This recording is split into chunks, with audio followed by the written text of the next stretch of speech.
नमस्कार, Avon news में आपका स्वागत है। इस वक्त हम सदर बदायूं तहसील का जो उप निबंधक कार्यालय है, यहाँ पर हम मौजूद हैं और हमारी बातचीत होने जा रही है उप निबंधक सैयद नदीम रज़ा साहब से। हम उनसे बातचीत करेंगे, जानेंगे कि जो दाखिल-खारिज होता है बेनामों का, उस विषय पे आज हम चर्चा करने जा रहे हैं।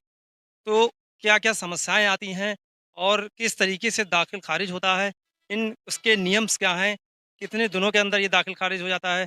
तहसील में यहाँ से फ़ाइल जाती है। इन्हीं पहलुओं पे हम आज बातचीत करने जा रहे हैं और जानकारी लेंगे और आपके लिए भी ये जानकारी एक महत्वपूर्ण होगी कि दाखिल-खारिज कराना कितना ज़रूरी होता है। चलिए हम बात कर लेते हैं। तो हम जानेंगे कि दाखिल-खारिज आखिर कैसे होता है? कोई भी अगर प्लाट खरीदता है, तो हमारे सामने ये सैयद नदीम साहब रज़ा साहब मौजूद हैं। तो सर हम जानना चाहेंगे कि जैसे कि लोग आपके यहाँ से बेनामे होते हैं और उसके बाद में फिर लोग आपके यहाँ से जो फ़ाइल चली जाती है तहसील को, तो लगभग लोग नहीं दाखिल खारिज करा पाते हैं।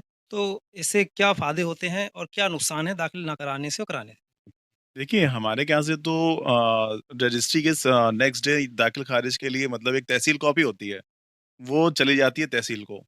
अब फर्दर वहाँ पे जो प्रक्रिया है, वो तो दाखिल-खारिज की है कि विदिन मतलब एक टाइम ड्यूरेशन है, उतने टाइम में वो नोटिस जारी होता है, दाखिल-खारिज हो जाती है।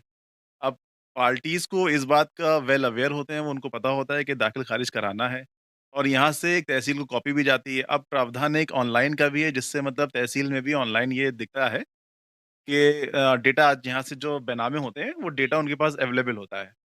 तो हमारी तरफ से तो पूरा मतलब यहाँ से प्रावधान है और एक तहसील कॉपी भी नेक्स्ट डे चली आती है यहाँ से। सर अगर कोई ना कराए दाखिल खारिज तो उससे क्या उसको नुकसान होता है? दाखिल खारिज कराना बहुत ही ज़रूरी है कि अगर कोई नहीं कराएगा तो उसका ये है कि जो फाइनल जो उसकी संपत्ति है, वो उसका जो एक मतलब एक हर चीज़ का डेटा बन रहा है, जैसे खतौनी होती है, इंतखाब होता है और बाकी फर्दर जितने भी उसकी प्रॉपर्टी के रजिस्टर होते हैं, वो फिर उसमें नाम उनका नहीं चढ़ता है। पुराने नाम ही रहते हैं लगभग। हाँ जी, उनका नाम नहीं चढ़ता है, तो फिर उनको फर्दर उसको सेल करने में दिक्कत आती है या उसमें उनको मालिकाना दिखाने में दिक्कत आती है, कि उसका टाइटल ओनर वो है या नहीं है, ये सब प्रॉब्लम वो फेस कर सकते हैं फ्यूचर में। जैसे जिससे विक्रेता होता है वो फिर बाद में ऑब्जेक्शन भी लगा। हाँ, बिल्कुल लगा सकता है। जी हाँ, बिल्कुल आ सकती है। तो दाखिल-खारिज कराना बहुत ही मतलब इम्पोर्टेंट है, बेनामे के बाद दाखिल-खारिज ज़रूर कराई जाए।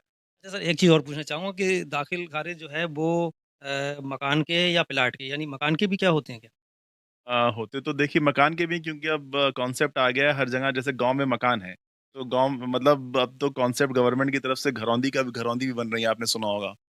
तो पूरा मतलब हर चीज़ का डेटा बन रहा है ताकि कोई भी मैनिपुलेशन और कोई भी किसी के साथ कोई भी छल-कपट ना हो सके, धोखाधड़ी ना हो सके। तो पूरे मतलब इसके लिए हर विभाग जितने विभाग इन्वॉल्व ना गवर्नमेंट पूरी प्रयासरत है। सर मकान के बारे में बताइए।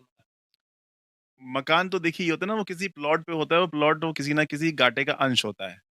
तो उसका भी अगर मतलब उसका भी करवाना ठीक रहता है, करवाना चाहिए। लोगों ने मकान बनवा लिए हैं पहले से, उनका क्या हुआ? तो उनके पास मतलब कुछ ना कुछ उस वो किसी प्लॉट पे होगा ना, वो प्लॉट किसी न किसी घाटे का अंश होगा। तो उससे पता चलेगा कि उसमें मालिकाना मकान मतलब था किसका, वो प्लॉट था किसका। किसी प्लॉट पे तो मकान बना होगा, वो प्लॉट किसी न किसी घाटे का अंश रहा होगा। उसी के आधार पे प्रूव कर। उसी के आधार पे हो जाता है। जी, बिल्कुल हो जाता है। तो देखा कि हम बातचीत कर रहे थे और आपने ये जानकारी ली और आगे भविष्य में आप लोग भी इस बात का ख़ास ख़्याल रखें कि प्लाट जब भी खरीदें तो उसका दाखिल खारिज ज़रूर कराएँ। बधाइयों से शकील हुसैन, एवन न्यूज़।